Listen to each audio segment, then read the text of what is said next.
Buenos días, bienvenidos a todos. Vamos a dar entonces inicio al seminario sobre ética en investigación, la parte 2. Yo he preparado primero unas palabras referidas a la importancia de la ciencia en la historia del conocimiento humano y posteriormente vamos a hablar del doctor Charro y del doctor Ovilio y la doctora Bolton.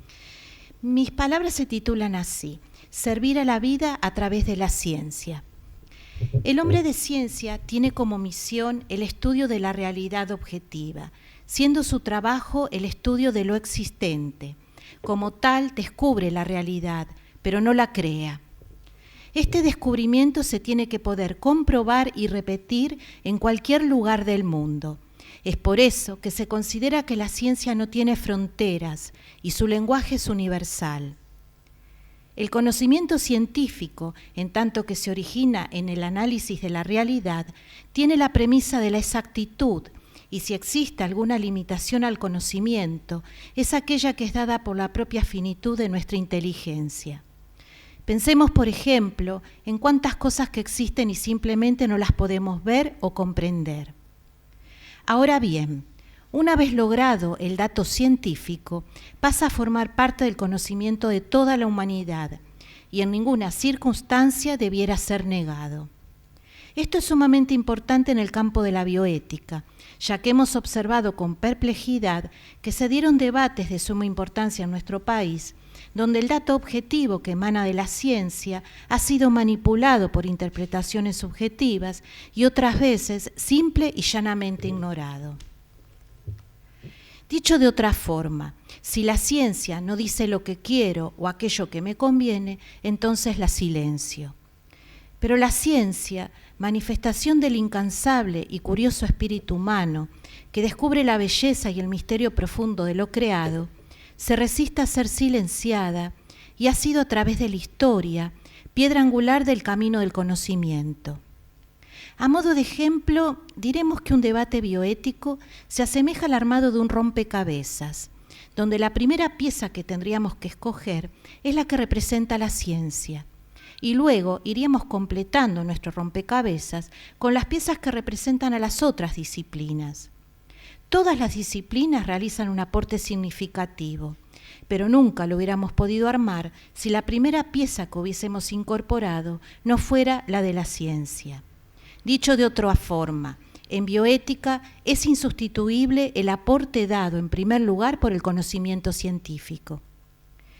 Una vez que se obtuvo el dato objetivo emanado de la ciencia, el mismo debe ser utilizado como un medio para llegar a un fin, y el fin es el bien de la naturaleza humana y de la naturaleza en general. Pero, ¿cuál es el bien de la naturaleza humana y de la naturaleza en general? Podemos decir que el bien es el respeto y el cuidado de la vida. El respeto de la vida es el primer bien, sin el cual no se podría progresar a otros. Desde esta perspectiva, nuestro reto es que la ciencia sea una herramienta al servicio de la vida de todo lo creado y en especial de la vida humana. Durante cientos de miles de años, la naturaleza sabiamente buscó preservar el tesoro que es la vida, y generosamente no solo nos las brindó, sino que además nos permite explorarla. Es imperativo que como humanidad hoy demos una respuesta y asumamos ese reto con una actitud de respeto y responsabilidad frente a la vida. Hoy vamos a rendir un humilde homenaje a dos grandes personalidades de la medicina y de la ciencia de nuestro país, los doctores Eduardo Charro y el doctor Hugo Ovilio, miembros directos de esta querida institución. Si tuviera que decir algo de los dos, es que ejercieron la ciencia médica siempre al servicio de la vida y que en lo personal tuve la gracia de haberlos conocido. Solo diré que la bondad de ambos le dio paz a mi alma y ese es el recuerdo, al menos para mí, más válido. El doctor Eduardo Charro nació el 27 de mayo de 1940. Fue doctor en Ciencias Químicas de la Universidad de Buenos Aires, donde se inició en la investigación científica bajo la dirección del doctor Bernardo Jussey. Fue profesor en la Universidad de Harvard, donde tuvo la posibilidad de quedarse después de su postdoctorado. Sin embargo, y teniendo en cuenta el pensamiento del doctor Bernardo Hussein, quien dijo, la ciencia es universal, los científicos tienen patria, regresó al Instituto de Biología y Medicina Experimental, donde trabajó en el área de endocrinología molecular, siendo autor de 200 publicaciones internacionales, 5 libros, y estuvo a cargo de la dirección de 24 tesis doctorales. Fue profesor titular en la Facultad de Ciencias Exactas y Naturales de la Universidad de Buenos Aires. Ejerció la presidencia del CONICET entre los años 2002 y 2008. Fue investigador superior emérito del CONICET, director del IBIME desde 1993 hasta 2010, presidente de la Academia de Ciencias Exactas, Físicas y Naturales entre los años 2008 y 2010, miembro titular de la Academia Nacional de Medicina, presidente de la Federación de Asociaciones para el Adelanto de las Ciencias. Recibió numerosos reconocimientos y premios, incluyendo los premios CONES de 1993 y 2008. Su carrera estuvo vinculada a la innovación y fue muestra de una profunda preocupación por la transferencia del conocimiento científico al sector asistencial. A modo de ejemplo, el conocimiento surgido de su investigación en receptores hormonales en el cáncer de mama se transfirió a la aplicación clínica. Fallece en la ciudad de Buenos Aires el 23 de marzo del 2019. Quienes tuvimos el privilegio de conocer al profesor Dr. Hugo Oviglio, guardamos en lo profundo de nuestra memoria los gestos de un hombre adelantado a su tiempo que permaneció fiel al juramento médico, contemplando el compromiso ineludible de protección, defensa y promoción de la vida humana en todas sus etapas. Nació en Buenos Aires el 23 de febrero de 1934 y se graduó como médico en la Facultad de Medicina de la Universidad de Buenos Aires en 1955 con diploma de honor. Su espíritu de investigador científico lo llevó a participar como jurado de premios nacionales e internacionales en medicina y ética médica, siendo autor de publicaciones científicas y de disciplinas afines con la ética biomédica de nuestro país y en el exterior. En el año 1993, en colaboración con el padre Domingo Basso, publica en el libro Principios de la Bioética en el Catecismo de la Iglesia Católica, compartiendo la valoración ética a través de criterios doctrinales. En sus conferencias resaltaba la necesidad de humanizar la medicina, considerándola como un imperativo de conciencia, y afirmaba que si la investigación no está al servicio de la persona y se rechaza la reflexión ética, el fin justifica los medios, estaríamos lejos de cumplir con nuestras propias normas jurídicas orientadas a salvaguardar la integridad de la vida humana. Fue el deseo de generar un espacio de encuentro entre el núcleo antropológico y ético de la medicina lo que lo inspiró a fundar en el año 1994 el Instituto de Ética Biomédica de la Pontificia Universidad Católica Argentina, siendo su director hasta el año 2001. El doctor Oviglio recibió su educación primaria y secundaria en el Colegio Jesuita del Salvador y en su discurso de incorporación a la Academia de Ciencias Morales y Políticas de Argentina, recuerda su formación jesuita nombrando a sus maestros de la Compañía de Jesús con estas palabras: en su gran mayoría inteligencias superiores, me formaron inculcándome el mismo espíritu que me impartieran mis padres, el amor por la libertad y la verdad, un objetivo trascendente que dé sentido a la vida y de respeto por la dignidad de toda persona humana. Participó activamente hasta los últimos momentos en el Consorcio de Médicos Católicos de Buenos Aires, una institución que tiene 90 años de permanencia en nuestra ciudad, acompañando la defensa y el ejercicio de los valores humanos en la profesión médica.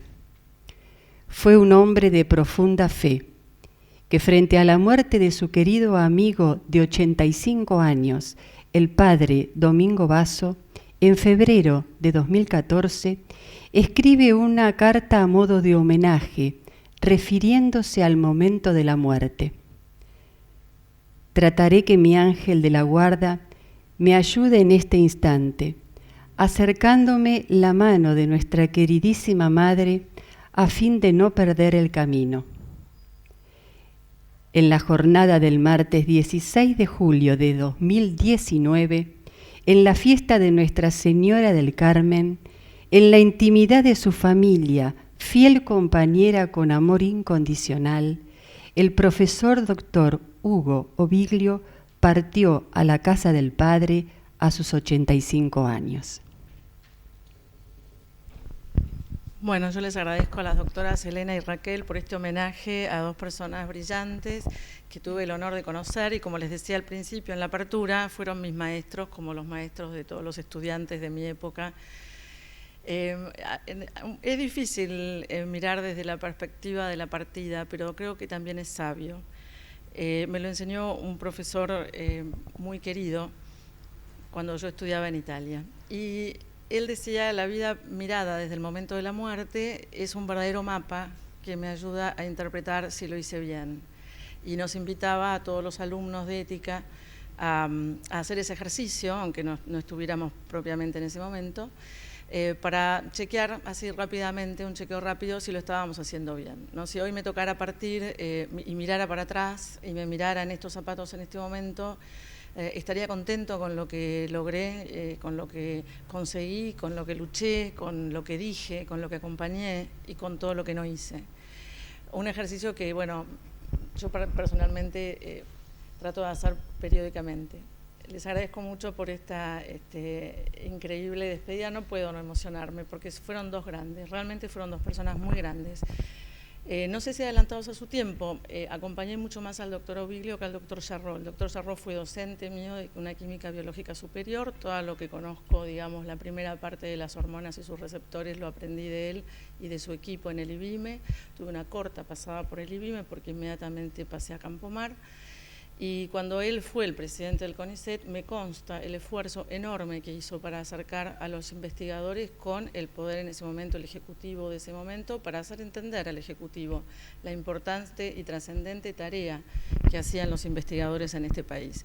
Y además el reconocimiento enorme que estos tienen en el exterior. Es muy gracioso porque cuando hablo con mis alumnos les digo, bueno, este señor con su nombre, muy reconocido en el exterior, no acá, esta persona muy premiado en Francia, no en Argentina, y es tremendo, pero ese es el equipo y el grupo de científicos y médicos que yo personalmente he tenido el honor y el gusto de conocer. Y del doctor Charrot recuerdo siempre su enorme y amplia sonrisa, nos acompañó en la primera parte de este seminario el año pasado. Quizás no estaría muy cómodo estar tantas horas de pie, etcétera, y sin embargo esa actitud afable, generosa, entregada, y esa lucidez, la lucidez realmente impresionante.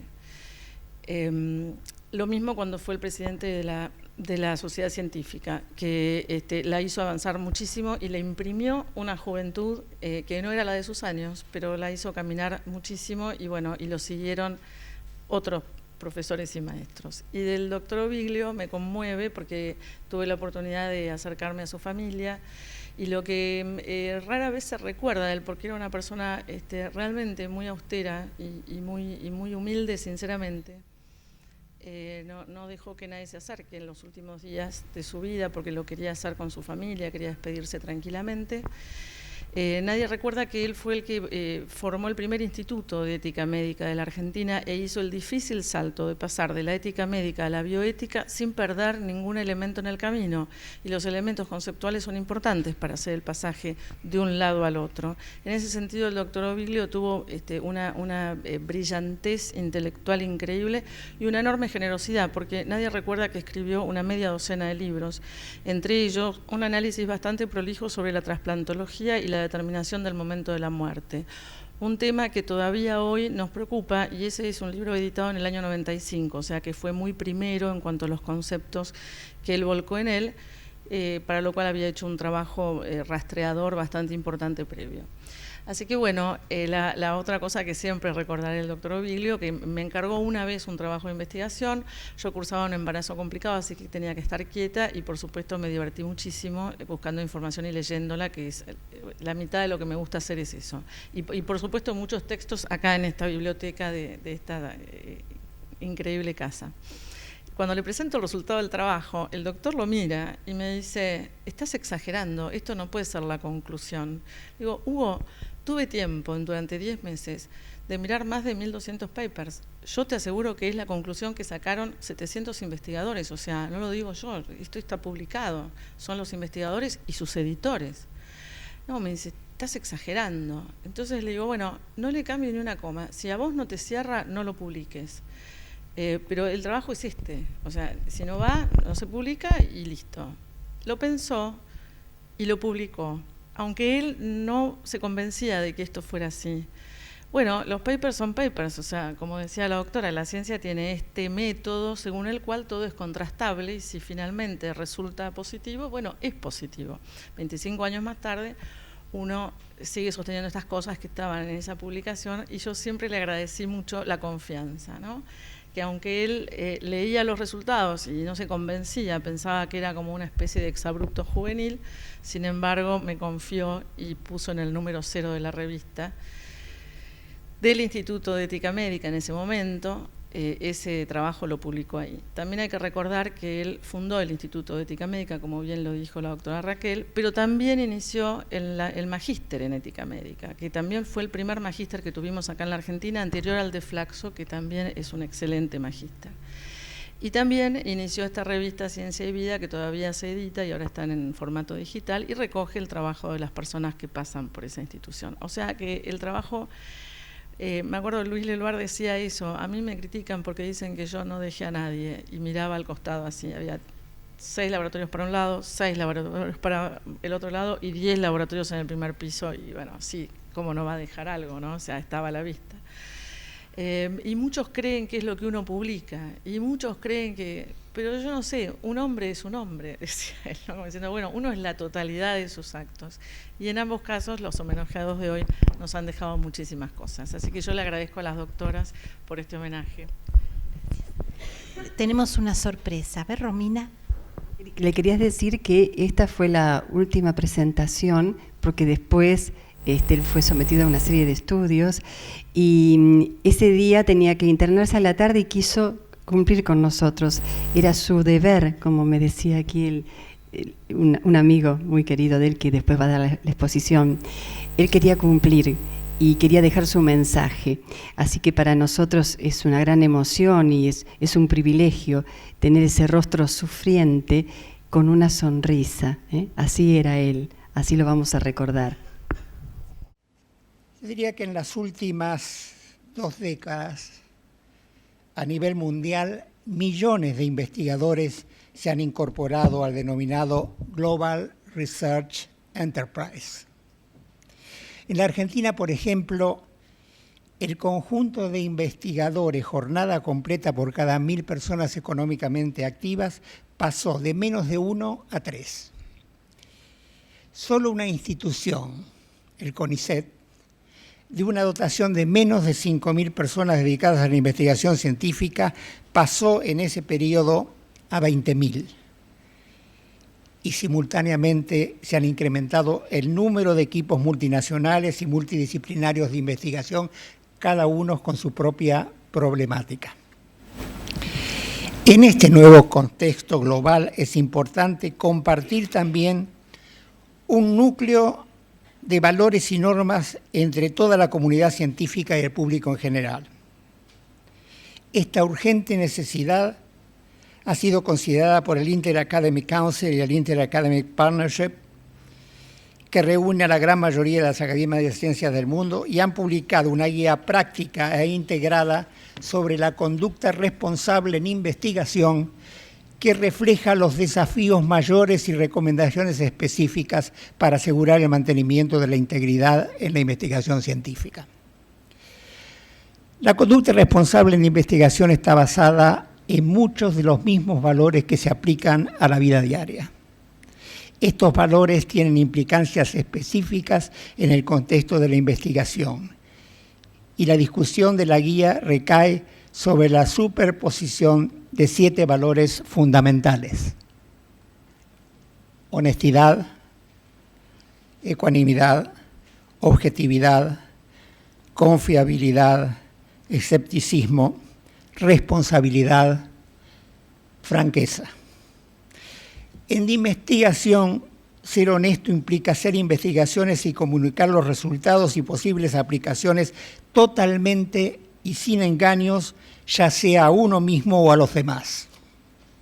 Ser ecuánime, ser justo, significa tratar a otros con respeto y consideración, ya sea citando las ideas de un colega en el trabajo o mencionando la participación de un alumno.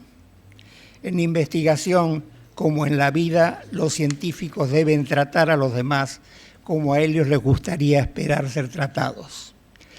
La objetividad implica que los investigadores deben tratar de ver a las evidencias empíricas que justifican sus hallazgos más allá de sus propios preconceptos y sesgos. Los investigadores no pueden eliminar totalmente la influencia de sus propias perspectivas del trabajo, pero deben esforzarse para ser tan objetivos como sea posible. Las comunidades científicas, a través de muchos años, han desarrollado métodos para incrementar la confiabilidad de los resultados obtenidos y los investigadores tienen la obligación de aceptar estos métodos o demostrar que aproximaciones alternativas no reducen la confiabilidad de los resultados de investigación. La lealtad a la evidencia empírica requiere que los investigadores mantengan un cierto grado de escepticismo hacia los resultados de sus investigaciones y conclusiones, de tal manera que los resultados y las explicaciones puedan ser continuamente examinadas y mejoradas. La primacía de estos 7 valores explica por qué la confianza es la principal característica del sistema científico. El fundamento de la ciencia se basa en estudios de investigación reproducibles y fiables. Y existe una creciente inquietud, evidente tanto en medios científicos como generales, acerca de la falta de responsabilidad de numerosas investigaciones biomédicas. La ciencia progresa cuando las hipótesis se perfeccionan y se crean ensayos, nuevas hipótesis, sobre la base de los resultados preexistentes. Estos progresos requieren estudios rigurosos con resultados reproducibles, aunque esto no siempre sucede. La irreproducibilidad puede ocurrir por muchas razones legítimas. Por ejemplo, podría deberse a la variedad natural de los sistemas biológicos utilizados en la investigación. Sin embargo, existe la preocupación de que la escala actual de irreproducibilidad sea mayor de lo que cabría esperar. Si bien esto puede ser el resultado de fallas éticas profesionales, por ejemplo, cuando los datos han sido fabricados o falsificados, la evidencia sugiere que estas instancias son raras. Una causa mucho más común de resultados irreproducibles son las prácticas de investigación cuestionable o no satisfactorias, tales como información incompleta de los estudios de investigación, en particular de los detalles metodológicos, diseños, metodologías y o prácticas experimentales deficientes, análisis estadísticos inadecuados. La investigación que no puede ser reproducida obstaculiza el progreso científico, retrasa su traslación a las aplicaciones clínicas y desaprovecha recursos valiosos. Es fundamental que los resultados de la investigación sean sólidos, reproducibles y fiables. Las recomendaciones realizadas por la IAC pueden resumirse como a continuación se detalla. Los investigadores tienen la responsabilidad fundamental de mantener los estándares de conducta responsables en las investigaciones, incluyendo las colaboraciones multidisciplinarias. Las instituciones que realizan investigación científica necesitan establecer y comunicar claramente las reglas que definen la conducta irresponsable y asegurarse que todos sus miembros, investigadores y estudiantes, tengan entrenamiento para identificarlas. Las agencias de financiamiento, ya sean públicas o privadas, así como las instituciones académicas, deben evitar todo tipo de política que priorice cantidad sobre calidad en la investigación. Toda investigación debe ser realizada responsablemente, sin comprometer la calidad y la honestidad. Los journals deben usar herramientas tecnológicas para proteger la honestidad de la literatura científica. Se debe evitar duplicar publicaciones utilizando solo para elevar el factor de impacto de la publicación. Los journals, o algunos journals, ya cuentan hoy con metodología necesaria como para poder identificar, por ejemplo, este es una slide de unas electroforesis donde alguna de esas bandas ha sido modificada por Photoshop, que es una de las principales causas en este momento de... Bueno, hoy existe la manera como para poder identificar cuál de ellas ha sido tocada y se exige que los journals pongan en práctica ese tipo de metodología. La excusa es que es muy time consuming y no se está realizando en todos los journals. La integridad científica es inseparable de la meticulosa atención en la adquisición y mantenimiento de los datos de investigación obtenidos. Hay instituciones, tanto el NIH como el Max Planck Institute, que recomienda que, o obliga más que recomienda, que todos los resultados de las investigaciones se encuentren en libros rubricados y mantenidos entre 8 y 10 años. El manejo de la información obtenida de la investigación científica, incluida la decisión de publicación, es responsabilidad del investigador principal. La publicación oportuna de nuevos resultados significativos es importante para el progreso de la ciencia, pero la publicación fragmentada o múltiples publicaciones de datos similares es inapropiado. El privilegio de la autoría debe basarse en el papel que tuvo cada investigador en la conceptualización, diseño, ejecución e interpretación de los resultados de la investigación realizada. Cualquier otra consideración debe agradecerse en el texto de la publicación, pero no otorgando autoría. Me llamó la atención que en el número de septiembre del Office of Research Integrity del gobierno del Departamento de Salud de los Estados Unidos trae el tema de la posición o de las autorías como una preocupación especial. Mi actividad científica en todos estos años, yo creo que me ha tocado participar solamente en 2 casos para resolver el lugar de la posición y demás. Pero me llama precisamente la atención que ahora el Office of Research Integrity esté sacando este tipo de documento en la cual, digamos, recomienda que al comenzar una investigación se haga un documento indicando las autorías que van a estar presentes y a medida que va avanzando la investigación se puedan cambiar el documento, pues aparecen nuevos, lo cual significa que ha de haber algún problema mayor en este momento que lo que ocurría antes. Los investigadores tienen la responsabilidad de salvaguardar información privilegiada y de dar el reconocimiento apropiado cuando se utilizan ideas de otros. Los investigadores deben tener en cuenta las posibles consecuencias de sus trabajos de investigación, incluidas las perjudiciales en la planificación de los proyectos, y los investigadores tienen la obligación, ya sea para con ellos, sus colegas y la sociedad, de evitar transgresiones como falsificaciones, plagios y otras formas irresponsables de conducta.